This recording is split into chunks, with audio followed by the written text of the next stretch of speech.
الحمد للہ وحدہ لا شریک لہ والصلاة والسلام علی من لا نبی بعدہ وعلی آلہ واصحابہ الذین اوفوا عہدہ اما بعد۔ تخصص فی العقائد الاسلامیہ کے اسباق چل رہے تھے۔ ہمارا سبق تھا اصول حدیث کا۔ ہمارے آج کے سبق کا عنوان ہے حدیث ضعیف۔ حدیث ضعیف کا مطلب کیا ہے کہ جب ہم کہتے ہیں یہ حدیث ضعیف ہے تو اس کا کیا مطلب ہے، یہ ضعیف کب ہوتی ہے، کون سی ضعیف حدیث بطور دلیل پیش ہوتی ہے، کون سی ضعیف حدیث بطور دلیل پیش نہیں ہوتی، کس ضعیف حدیث سے استدلال کیا جا سکتا ہے، کس سے نہیں کیا جا سکتا۔ اس حوالے سے 3 باتیں آج کی مجلس میں سمجھیں۔ نمبر 1، حدیث ضعیف کی تعیین، کہ جب ہم کہتے ہیں حدیث ضعیف ہے اور اس پر عمل نہیں ہو سکتا، اس سے کون سی حدیث ضعیف مراد ہوتی ہے۔ نمبر 2، حدیث ضعیف اور موضوع میں فرق۔ بہت سارے لوگ ضعیف اور موضوع میں فرق نہیں کرتے اور دونوں کے ایک ہی فہرست کے اندر رکھ لیتے ہیں، جو بہت بڑی زیادتی ہے۔ نمبر 3، حدیث ضعیف پر عمل کرنے کا حکم۔ تو آج کے سبق میں یہ 3 باتیں ہوں گی۔ پہلی بات اچھی طرح سمجھ لیں کہ حدیث سے ضعیف کی تعیین، یہاں ضعیف حدیث سے مراد کون سی ضعیف حدیث ہے جس کا ہم حکم بیان کریں گے۔ نمبر 1، جس کی سند میں شدید ضعف راوی نہ ہو، یعنی جس کی سند میں ایسا راوی نہ ہو جو متروک یا کذاب یا وضاح ہو۔ چنانچہ اگر کسی روایت کی سند میں کوئی شدید ضعف راوی ہو تو یہ روایت موضوع ہوگی، اس پر عمل جائز نہیں ہوگا۔ علامہ محی الدین ابو زکریا یحییٰ بن شرف النووی رحمہ اللہ تعالی، وفات 676 ہجری، کتاب الاذکار میں فرماتے ہیں، قال العلماء من المحدثین والفقہاء وغیرہم یجوز ویستحب العمل فی الفضائل والترغیب والترہیب بالحدیث الضعیف ما لم یکن موضوعا، کہ علماء محدثین، علماء فقہاء یہ بات فرما رہے ہیں کہ فضائل میں اور ترغیب اور ترہیب میں ضعیف حدیث پر عمل کیا جا سکتا ہے، بشرطے کہ وہ حدیث موضوع نہ ہو۔ یعنی اگر موضوع ہوگی تو عمل کرنا جائز نہیں ہوگا، اور اگر ضعیف ہوگی تو اس پر عمل کرنا جائز ہوگا۔ اس کی مثال ذہن نشین فرما لیں۔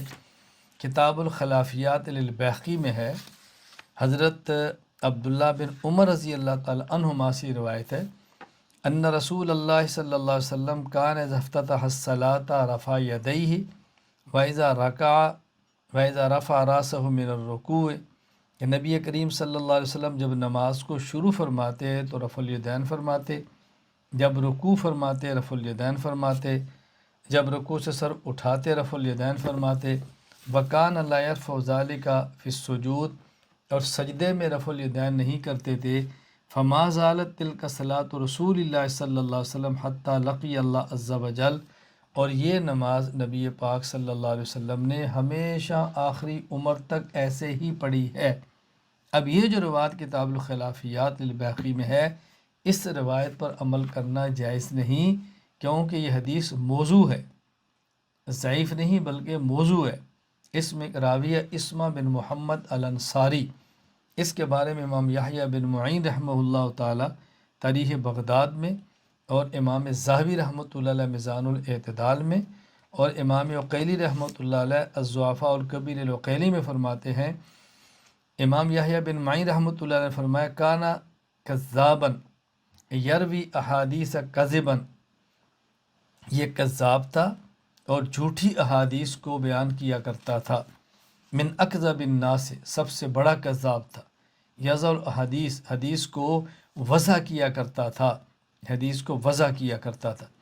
اسی طرح امام عقیلی رحمہ اللہ فرماتے ہیں الضعفاء الکبیر العقیلی میں، اور علامہ ذہبی میزان الاعتدال میں، یحدث بالاباطیل عن الثقات، یہ ثقہ راویوں کی طرف منسوب کر کے باطل حدیثیں بیان کیا کرتا تھا۔ نمبر 2، یہاں ضعیف حدیث سے مراد کون سی حدیث ہے؟ ایسی حدیث جو ایک ہی سند سے مروی ہو اور وہ سند ضعیف ہو، سند بھی ایک ہو اور وہ بھی ضعیف ہو، اس لیے کہ اگر حدیث ضعیف متعدد طرق سے ہو، یعنی ایک کے علاوہ اور سندیں بھی ہوں، تو یہ حسن درجہ کی روایت ہوتی ہے اور یہ قابل قبول ہوتی ہے۔ چنانچہ شیخ الاسلام علامہ ظفر احمد عثمانی رحمہ اللہ وفات 1394 ہجری قواعد فی علوم الحدیث میں فرماتے ہیں والحدیث الضعیف اذا تعددت طرقه ولو طریقا واحدہ اخرى ارتقى بمجموع ذلك الى درجۃ الحسن وکان محتجا به۔ حدیث ضعیف کے اگر متعدد طرق ہوں، اگرچہ ایک ہی طریق اس کے علاوہ اور کوئی نہ ہو، تو یہ درجہ ضعف سے نکل کر درجہ حسن تک پہنچ جاتی ہے اور اس کو بطور استدلال پیش کیا جا سکتا ہے۔ اس کی مثال سنن ترمذی حدیث نمبر 3386، باب ما جاء فی رفع الایدی عند الدعاء۔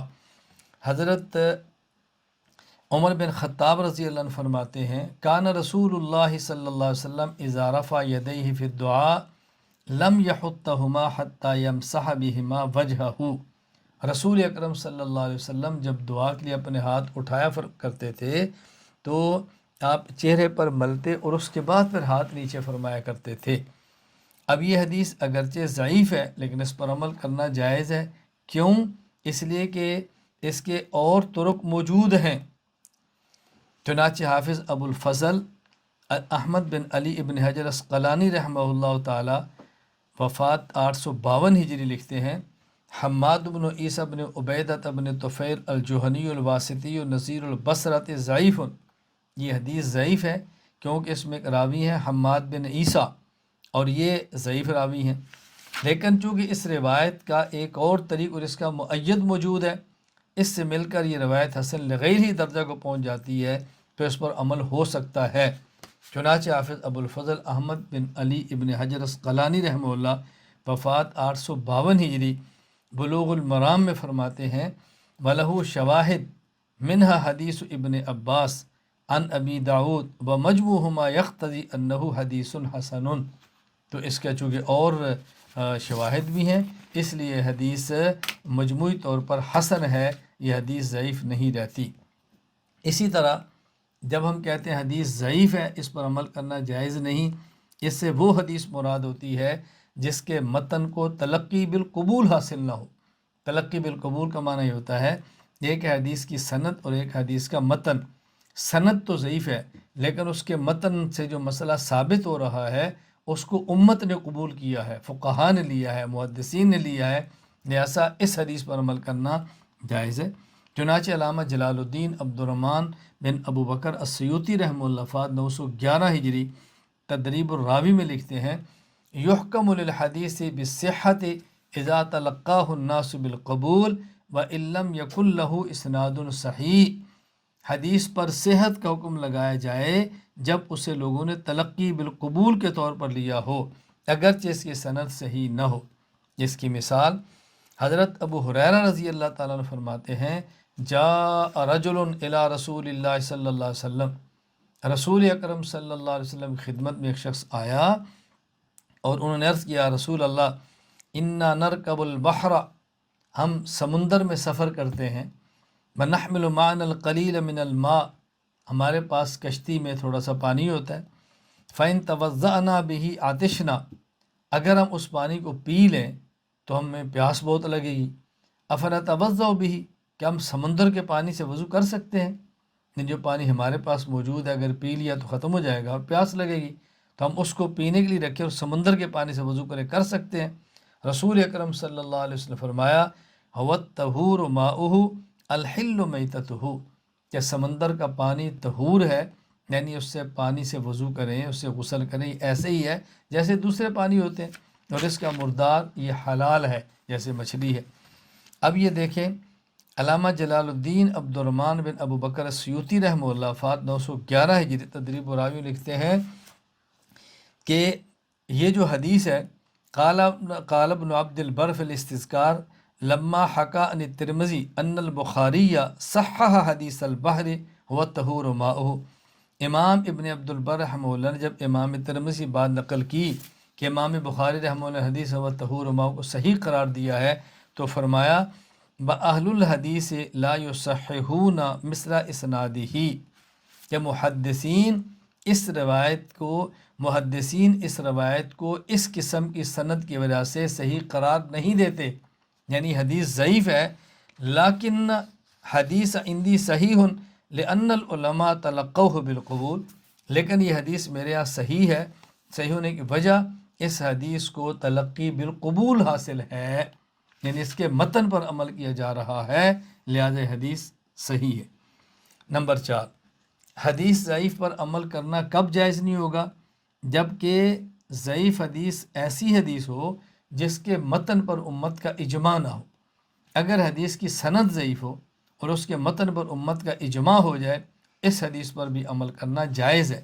چنانچہ امام ابو بکر احمد بن علی بن ثابت بن احمد خطیب بغدادی رحمہ اللہ وفات 463 ہجری کتاب الکفایہ فی علم الروایہ میں فرماتے ہیں وقد یستدل ایضا علی صحتہ بأن یکون خبرا اجتماعت الامت ولا تصدیقہ، کبھی کبھی حدیث کی صحت کا فیصلہ اس وقت بھی کیا جاتا ہے جب اس حدیث کے متن کی تصدیق پر امت کا اجماع ہو جائے۔ اس کی مثال چنانچہ حافظ احمد بن ابو بکر بن اسماعیل البوصیری رحمہ اللہ وفات 840 ہجری اتحاف الخیرت المہرہ میں فرماتے ہیں، حدیث نمبر 5972۔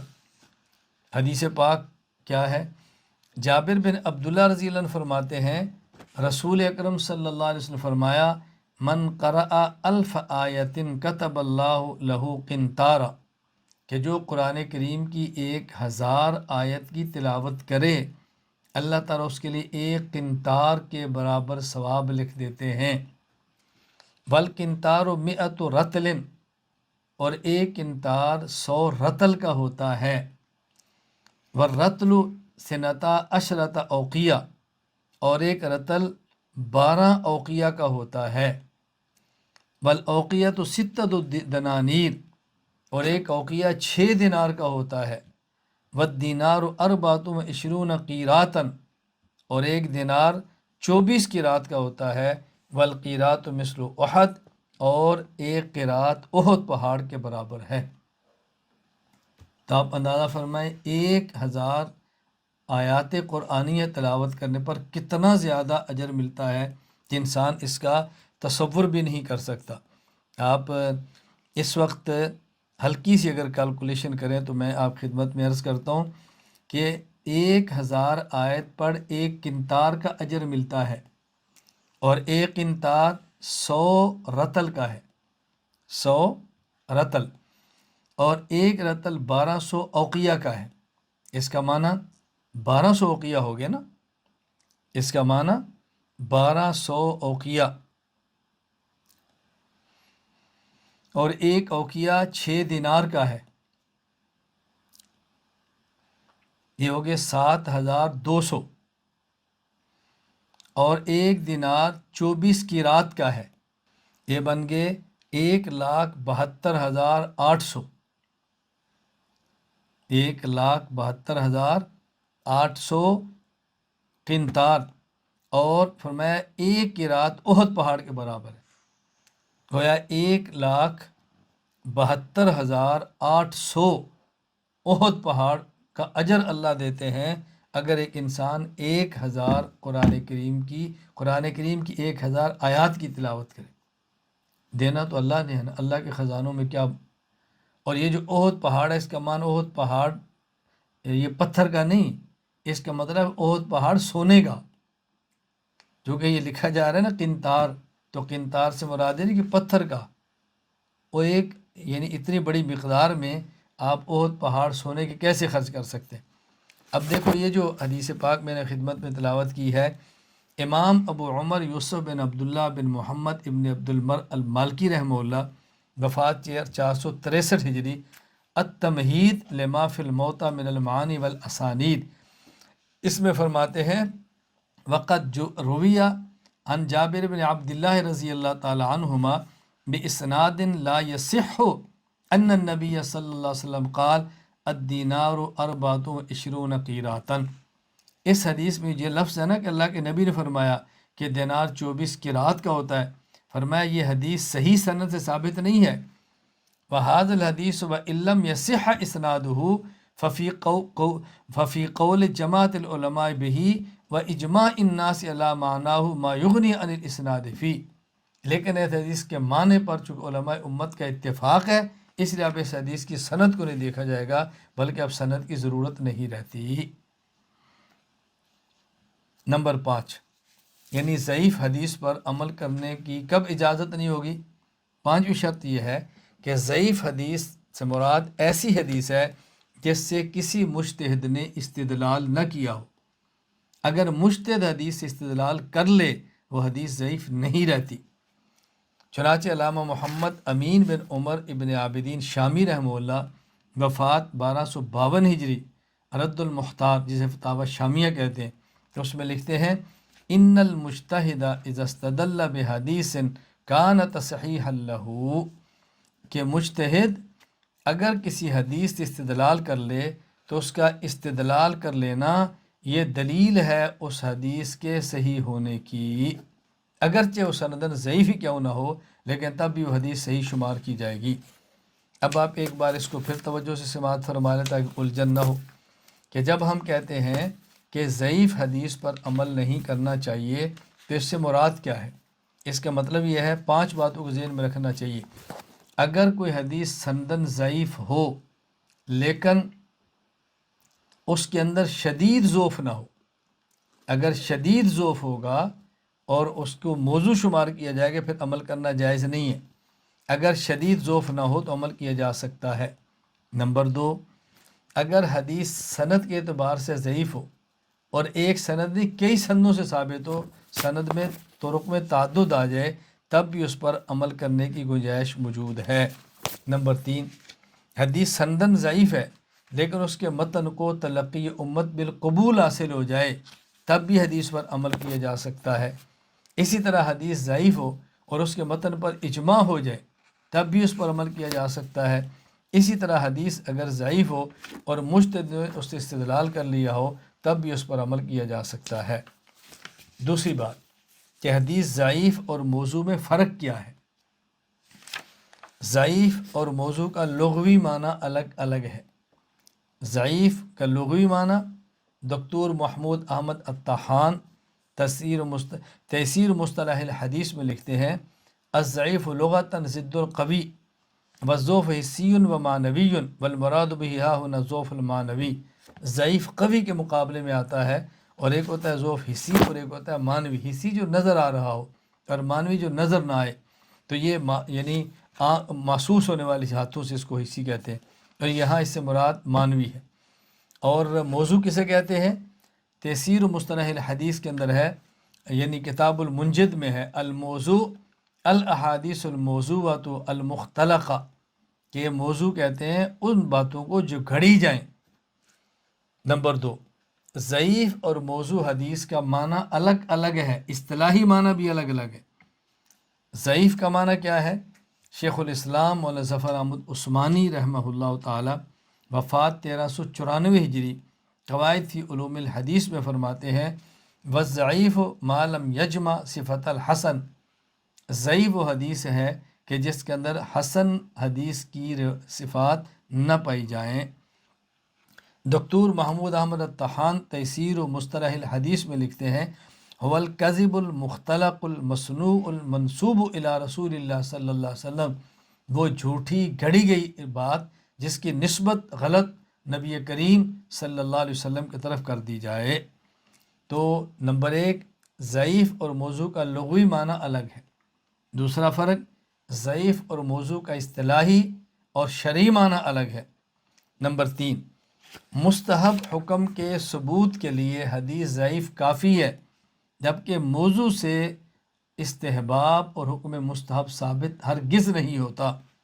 چنانچہ امام کمال الدین محمد بن عبد الواحد المعروف ابن الحمام رحمہ اللہ وفات 861 ہجری شرفت القدید فصل فی حمل الجنازہ میں فرماتے ہیں والاستحباب یثبت بالضعیف غیر الموضوع، کہ مستحب ہونا ضعیف حدیث سے ثابت ہو جاتا ہے لیکن موضوع سے ثابت نہیں ہوتا۔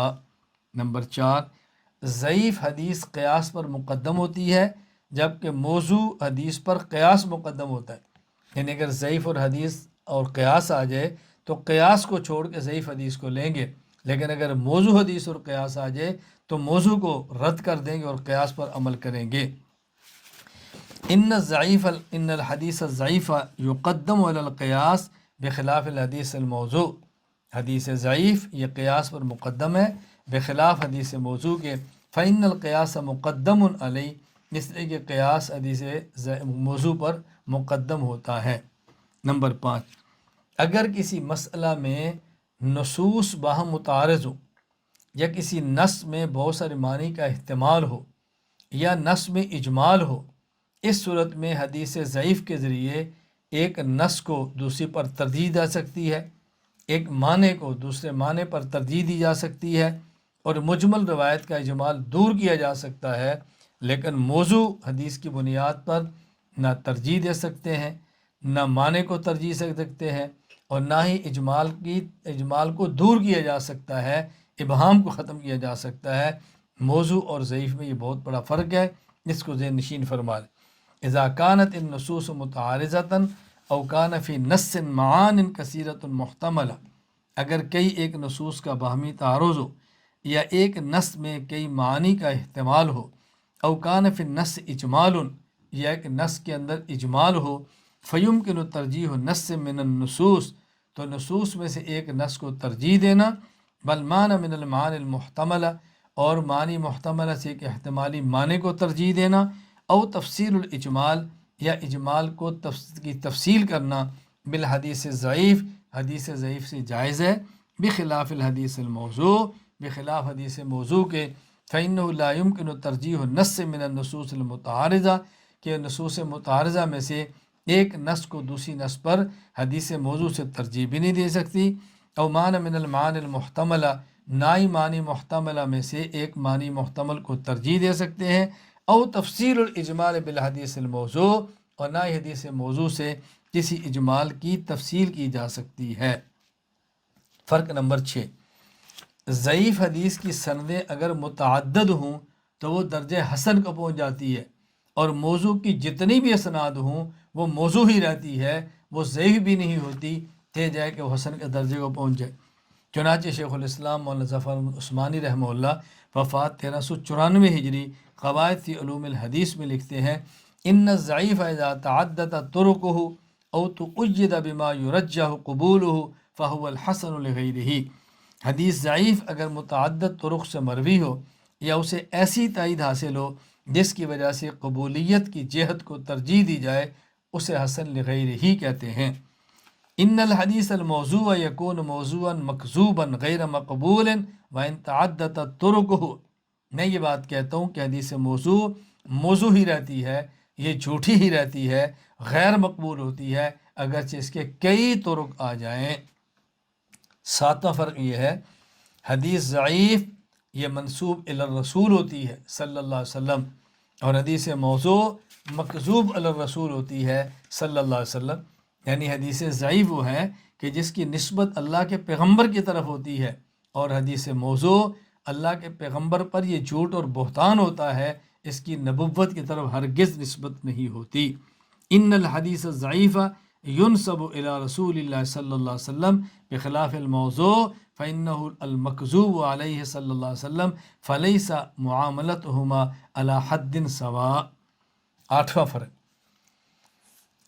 حدیث ضعیف میں جو ضعف آتا ہے وہ سند سے راوی کا گرنا ہوتا ہے، حدیث ضعیف ہوتی ہے، یا عوارض بشریہ میں سے کوئی عارضہ لاحق ہوتا ہے، راوی کا حافظہ کمزور ہو، راوی کو وہم ہو جائے، یہ وجہ ہو. جبکہ حدیث موضوع میں جو وضع گھڑا جاتا ہے، اس گھڑنے کی وجہ زندقہ ہے، الہاد ہے، خواہش نفسانی کی تسکین ہے، دنیاوی غرض ہے، دنیاوی مقصد کا حصول ہے. دونوں میں فرق ہے.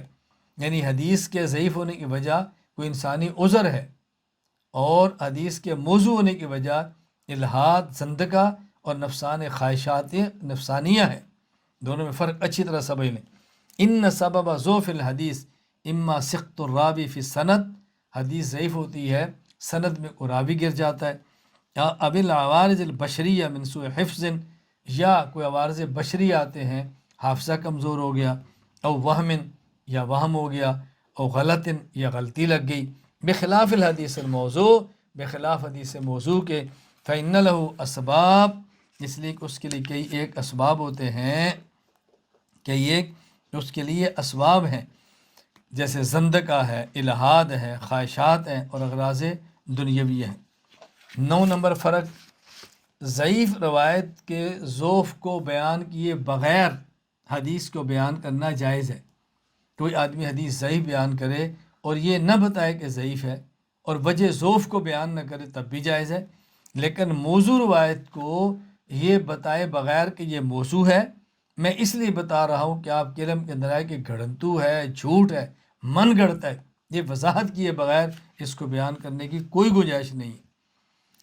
تجوز روایت الحدیث ضعیف بدون بیان ضعفی، علامہ علاء الدین محمد بن علی الحسکوی رحمہ اللہ، وفات 1088 ہجری، الدر المختار میں لکھتے ہیں، وَأَمَّا الْمَوْضُوعُ فَلَا يَجُوزُ الْعَمَلُ بِهِ بِحَالٍ وَلَا رِوَایَتُهُ إِلَّا إِذَا قُرِنَ بِبَيَانِهِ، موضوع پر عمل کرنا کسی حال میں جائز نہیں، موضوع کو بیان کرنا کسی حال میں جائز نہیں، حتیٰ کہ وضاحت کر دی جائے کہ یہ روایت موضوع اور من گھڑت ہے، بگرنا جائز نہیں۔ 10واں فرق یہ ہے کہ حدیث ضعیف راجع بھی ہے، مرجو بھی ہے، معمول بھی ہے، متروک بھی ہے، جبکہ حدیث موضوع صرف اور صرف متروک ہے، اس میں دوسری کوئی گنجائش موجود نہیں ہے۔ ان الحدیث الضعیف یکون راجحا تارہ و مرجوحا اخرى، حدیث ضعیف کبھی راجح ہے، کبھی مرجوح ہے، معمولا بھی تارۃ و متروکا اخرى، کبھی معمول ہے، کبھی متروک ہے، بخلاف الحدیث الموضوع فإنه يكون مرجوحا و متروکا ابدا، یہ ہمیشہ مرجوح اور متروک ہی ہوتی ہے، اس پر عمل کی کوئی گنجائش نہیں ہوتی۔ ضعیف حدیث پر عمل کرنے کا حکم، یعنی حدیث ضعیف پر عمل کرنا جائز ہے یا نہیں، یہ اچھی طرح ذہن نشین فرما لیں۔ ضعیف حدیث پر عمل کرنے کی 3 شرطیں ہیں۔ نمبر 1، اس میں ضعف شدید نہ ہو، یعنی اس میں راوی کذاب، متروک، متہم بالکذب، فاحش الغلط نہ ہو۔ نمبر 2، اس حدیث ضعیف کا مضمون قواعد شریعہ کے تحت ہو، قواعد شریعہ کے خلاف نہ ہو۔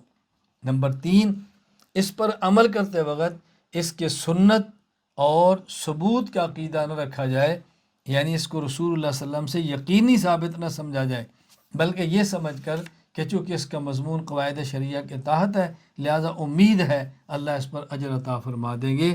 ان 3 شرطوں کے ساتھ عمل کرنا جائز ہے۔ علامہ علاء الدین محمد بن علی الحسکوی رحمہ اللہ، وفات 1088 ہجری، الدر المختار میں تحریر فرماتے ہیں، شرط العمل بالحدیث ضعیف، حدیث ضعیف پر عمل کرنے کی شرط نمبر 1، عدم شدت ضعفہ، شدید ضعف نہ ہو۔ نمبر 2، وَأَن يَدْخُلَ تحت اصل عام، کسی قاعدہ شریعہ کے تحت ہو۔ نمبر 3، وَأَلَّا يُعْتَقَدَ سُنِّيَّةَ ذَلِكَ الْحَدِيث، اور اس حدیث کے سنت ہونے کا اعتقاد نہ رکھا جائے، تو پھر گنجائش ہے، وگرنہ جائز نہیں۔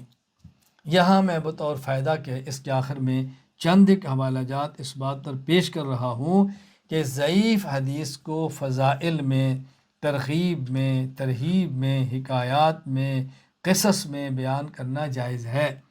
جو کلیتاً حدیث کے ضعیف کو بیان کرنے کو ناجائز کہتے ہیں، قطعی طور پر وہ یہ بات غلط کہتے ہیں۔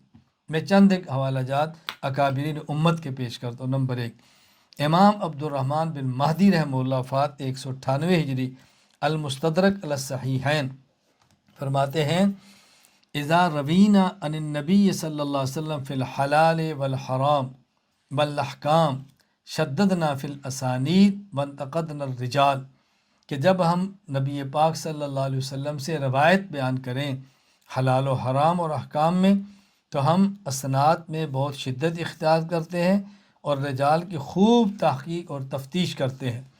وَإِذَا رَوِينَا فِي فَضَائِلِ الْأَعْمَالِ وَالثَّوَابِ وَالْعِقَابِ وَالْمُبَاحَاتِ وَالدَّعَوَاتِ تَسَاهَلْنَا فِي الْأَسَانِيدِ، اور جب ہم روایت نقل کریں فضائل اعمال میں، ثواب میں، عقاب میں، مباحات میں اور دعوات میں تو پھر اسانید میں تساہل سے کام لیتے ہیں، مزید سختی نہیں کرتے۔ نمبر 2، امام احمد بن حنبل رحمہ اللہ، وفات 241 ہجری۔ مجموع الفتاوی ابن تیمیہ میں علامہ تقی الدین ابو العباس احمد بن عبدالحلیم ابن تیمیہ الحرانی حنبلی رحمہ اللہ، وفات 728 ہجری، وہ نقل فرماتے ہیں اذا جاء الحلال والحرام شددنا فی الاسانید، کہ جب حلال حرام کی بات آئے ہم سند میں بہت سختی سے کام لیتے ہیں۔ وَإِذَا جاء الترغیب والترہیب تساہلنا فی الاسانید، اور جب ترغیب اور ترہیب کی بات آئے ہم پھر اسانید میں تساہل سے کام لیتے ہیں۔ وَكَذَلِكَ مَالِي مِنْ عَلِيهِ الْعُلَمَاء مِنَ الْعَمَلِ بِالْحَدِيثِ الضعیف فی فضائل الاعمال، اور دیگر علماء کرام کا فضائل اعمال میں حدیث ضعیف پر عمل کرنے کا یہی طرز عمل ہے۔ نمبر 3، امام ابو زکریا یحییٰ بن محمد العنبری رحمہ اللہ، وفات 1344 ہجری۔ ان کے بارے میں امام ابو بکر احمد بن علی بن ثابت بن احمد خطیب بغدادی رحمہ اللہ، وفات 463 ہجری، الکفایہ فی علم الروایہ میں نقل کرتے ہیں، فرماتے ہیں سمعت ابا زکریا العنبری، کہ میں نے ابو محمد بن نعیم کہتے ہیں ابو زکریا العنبری سے سنا، فرما رہے تھے الخبر اذا ورد لم يحرم حلالا، کہ جب ایسی حدیث آئے کہ جو حلال کو حرام نہ کرے، ولم یحل حراما، جو حرام کو حلال نہ کرے، ولم یوجب حکما، اور حکم کو ثابت نہ کرے، وکان فی ترغیب اور ترہیب، ترغیب اور ترہیب ہو، اور تشدید اور ترخیص، شدت یا رخصت کی بات ہو، وجب الاغماض عنہ والتساہل فی روایت ہی، تو وہاں چشم پوشی کرنا اور تساہل اختیار کرنا چاہیے۔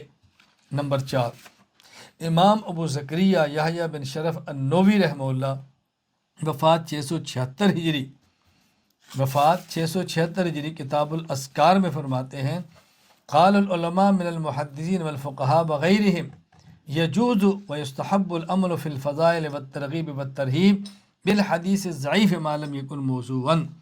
محدثین اور فقہاء علماء فرماتے ہیں کہ حدیث ضعیف پر عمل کرنا فضائل، ترغیب اور ترہیب میں جائز ہے۔ اسی طرح وَأَمَّا الْأَحْكَامُ كَالْحَلَالِ وَالْحَرَامِ وَالْبَيْعِ وَالنِّكَاحِ وَالطَّلَاقِ وغیر ذلك فلا يعمل فيها إلا بالحدیث الصحیح او الحسن۔ ہاں جہاں تک تعلق احکام کا ہے، حلال و حرام کا، بے، نکاح و طلاق کا، اس میں عمل تب کریں گے جب حدیث صحیح ہو یا حسن ہو، الا ان یکون فی احتیاط فی شیء من ذلک، ہاں جہاں احتیاط کا معاملہ ہو وہ بات الگ ہے۔ کما اذا ورد حدیث ضعیف بکراہۃ بعض البیوع او الانکحہ فإن المستحب ان یتنزہ عنہ ولکن لا یجب، اگر حدیث ضعیف آ جاتی ہے جیسے بعض بیوع کا مکروہ ہونا یا نکاح کے بارے میں، تو بہتر یہ ہے کہ اس حدیث پر عمل کرتے ہوئے احتیاط سے کام لیا جائے۔ امام نووی رحمہ اللہ ایک اور مقام پر المجموع شرح المہذب میں فرماتے ہیں وقد قدمنا اتفاق العلماء علی العمل بالحدیث الضعیف فی فضائل الاعمال دون الحلال والحرام، ہم نے یہ بات وضاحت سے عرض کر دی ہے کہ علماء کے اس بات پر اتفاق ہے کہ جہاں حلال حرام کا مسئلہ نہ ہو، محض فضائل کا مسئلہ ہو، تو وہاں حدیث ضعیف پر عمل کرنا جائز ہے۔ نمبر 5، علامہ شہاب الدین ابو العباس احمد بن محمد بن علی بن حجر الہیثمی المکی رحمہ اللہ، وفات 974 ہجری، الفتح المبین بشرح الاربعین، فرماتے ہیں قد اتفق العلماء علی جواز العمل بالحدیث الضعیف فی فضائل الاعمال، علماء کا اتفاق ہے کہ فضائل اعمال میں ضعیف حدیث پر عمل کرنا جائز ہے۔